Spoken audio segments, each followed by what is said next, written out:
Thank you, Chair. So my points are the following. It's disappointing that ward members who have wards within the 3 sites that are affected were not consulted in advance of the Cabinet decision. Should we have been consulted, we would have been able to provide our local knowledge on the unsuitability of the sites and also the potential adverse reaction from tenants and leaseholders.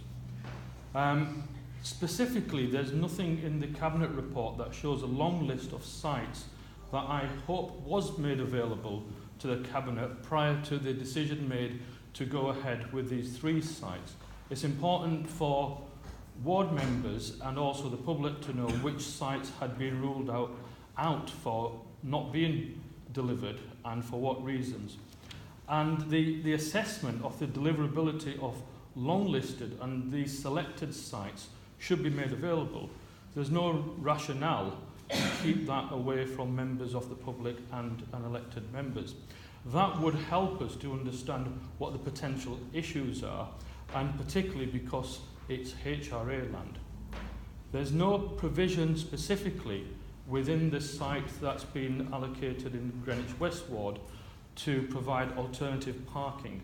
The loss of this site will cause severe problems and unfortunately alienate the community against the Council's proposals, thereby increasing the risk of refusal at planning stage and aborted scheme and a long, wasteful process.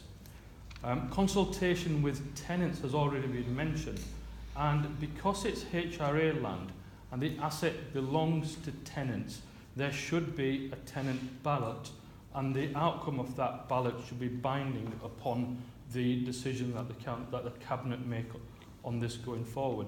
I welcome the recent comment by the Cabinet member that the outcome of the consultation will be reported to scrutiny and the public prior to a final decision.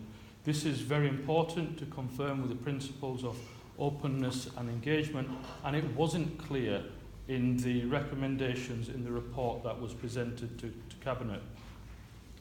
I mean, I strongly disagree with 1.7, and the wording of 1.7 in the report could be ambiguous at best, but it's a worry because this reads like predisposed position of the Cabinet member and the officer is in favour of proceeding with the decision on the outcome of the consultation of this decision. It doesn't read such in a way that would say that this will be reported publicly, and if there was a strong adverse reaction from the public, then what would be the alternative way forward for the Cabinet and the Director to proceed on this? This does read strongly like predisposition. In principle, I'm in favour of development, but any development on HRA land should deliver social housing for rent. This development will not deliver a single room for rent. And that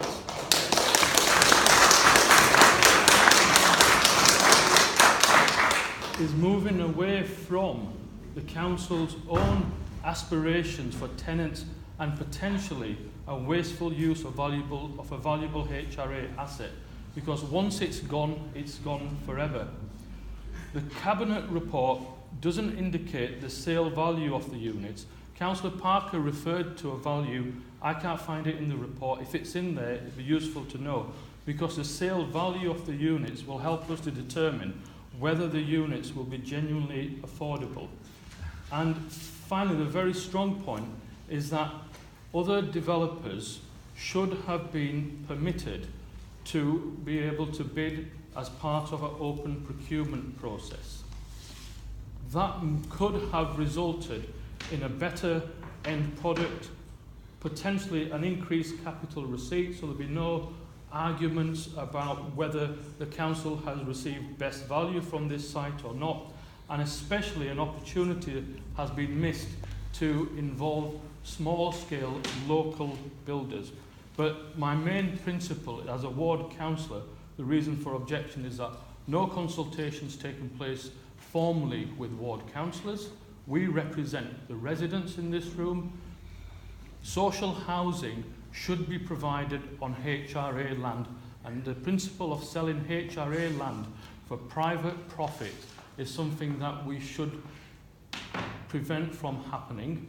And the final point on this is that the outcome of the consultation, if it's adverse, there should be a clear position from the Cabinet member here today that they will not proceed if there is a tenants' ballot against the proposals. Thank you. We've got a lot of people this evening, so I'm going to go straight to Councillor Smith. If you'd like to make a presentation now, thank you. Thank you, Chair. So it's not really a question of people being for or against building affordable housing for young people. It's about whether we build affordable housing for young people in these particular locations.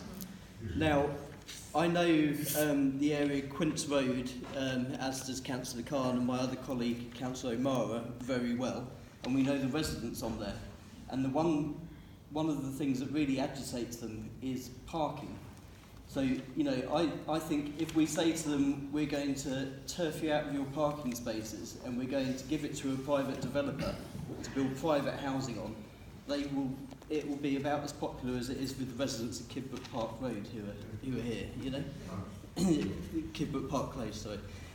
You know, they will not be at all happy.